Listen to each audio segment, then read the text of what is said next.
রেমাল ঘূর্ণিঝড়ের প্রভাবে উত্তর ত্রিপুরা জেলার ৫৪ কদমতলা বিধানসভা কেন্দ্রের অন্তর্গত যে সকল জায়গা বন্যায় ক্ষতিগ্রস্ত হয়েছে সেই সকল এলাকা পরিদর্শনে যান ভারতীয় জনতা পার্টির প্রদেশ কমিটির সদস্য দিলীপ তাঁতি মহোদয় সহ অন্যান্যরা।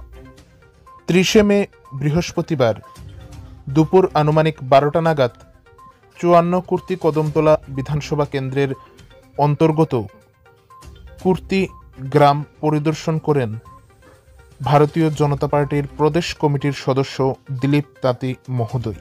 উল্লেখ্য, রেমাল ঘূর্ণিঝড়ের প্রভাবে কুর্তি কদমতলা বিধানসভা কেন্দ্রের বেশ কয়েকটি এলাকায় বন্যায় ক্ষতিগ্রস্ত হয়েছে।